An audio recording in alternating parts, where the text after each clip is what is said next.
السلام علیکم ورحمۃ اللہ وبرکاتہ۔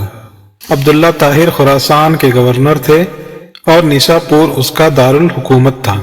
تو ایک لوہار شہر ہرات سے نیساپور گیا اور چند دنوں تک وہاں کاروبار کیا، پھر اپنے اہل و عیال سے ملاقات کے لیے وطن لوٹنے کا ارادہ کیا اور رات کے پچھلے پہر سفر کرنا شروع کر دیا۔ انہی دنوں عبداللہ طاہر نے سپاہیوں کو حکم دے رکھا تھا کہ وہ شہر کے راستوں کو محفوظ بنائیں تاکہ کسی مسافر کو کوئی خطرہ لاحق نہ ہو۔ اتفاق ایسا ہوا کہ سپاہیوں نے اسی رات چند چوروں کو گرفتار کیا اور امیر خراسان عبداللہ طاہر کو اس کی خبر بھی پہنچا دی، لیکن اچانک ان میں سے ایک چور بھاگ گیا۔ اب یہ گھبرائے، اگر امیر کو معلوم ہو گیا کہ ایک چور بھاگ گیا ہے تو وہ ہمیں سزا دے گا۔ اتنے میں انہیں سفر کرتا ہوا یہ لوہار نظر آیا۔ انہوں نے اپنی جان بچانے کی خاطر اس بے گناہ شخص کو فوراً گرفتار کر لیا اور باقی چوروں کے ساتھ اسے بھی امیر کے سامنے پیش کر دیا۔ امیر خراسان نے سمجھا کہ یہ سب چوری کرتے ہوئے پکڑے گئے ہیں، اس لیے مزید کسی تفتیش و تحقیق کے بغیر سب کو قید کرنے کا حکم دے دیا۔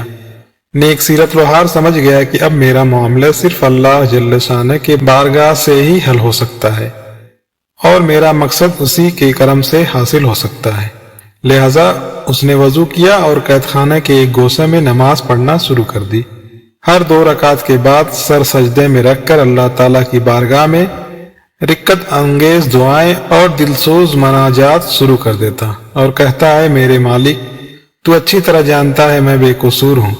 جب رات ہوئی تو عبداللہ طاہر امیر خراسان نے خواب دیکھا کہ 4 بہادر اور طاقتور لوگ آئے اور سختی سے اس کے تخت کے چاروں پایوں کو پکڑ کر اٹھایا اور الٹنے لگے۔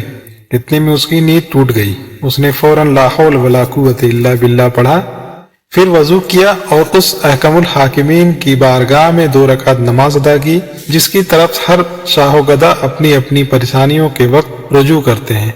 اس کے بعد دوبارہ سویا تو پھر وہی خواب دیکھا۔ اس طرح 4 مرتبہ ہوا۔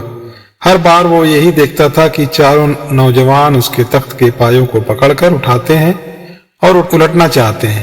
امیر خراسان عبداللہ طاہر اس واقعے سے گھبرا گئے اور انہیں یقین ہو گیا کہ ضرور اس میں کسی مظلوم کی آہ کا اثر ہے۔ جیسا کہ کسی صاحب علم و دانش نے کہا ہے، لاکھوں تیر اور بھالے وہ کام نہیں کر سکتے جو کام ایک بڑھیا صبح کے وقت کر دیتی ہے۔ بارہا ایسا ہوا ہے کہ دشمنوں سے مردانہ وار مقابلہ کرنے اور انہیں شکست دینے والے بوڑھی عورت کی بددعا سے تباہ و برباد ہو گئے۔ امیر خراسان نے رات ہی میں جیلر کو بلوایا اور اس سے پوچھا کہ بتاؤ، تمہارے علم میں کوئی مظلوم شخص جیل میں بند تو نہیں کر دیا گیا ہے؟ جیلر نے عرض کیا، عالی جاہ، میں یہ تو نہیں جانتا کہ مظلوم کون ہے، لیکن اتنی بات ضرور ہے کہ میں ایک شخص کو دیکھ رہا ہوں جو جیل میں نماز پڑھتا ہے اور رقت انگیز و دلسوز دعائیں کرتا ہے۔ امیر نے حکم دیا اسے فوراً حاضر کیا جائے۔ جب وہ شخص امیر کے سامنے حاضر ہوا تو امیر نے اس کے معاملے کی تحقیق کی۔ معلوم ہوا کہ وہ بے قصور ہے۔ امیر نے اس شخص سے معذرت کی اور کہا، آپ میرے ساتھ 3 کام کیجیے۔ نمبر 1، آپ مجھے معاف کر دیں۔ نمبر 2، میری طرف سے 1000 درہم قبول فرمائیں۔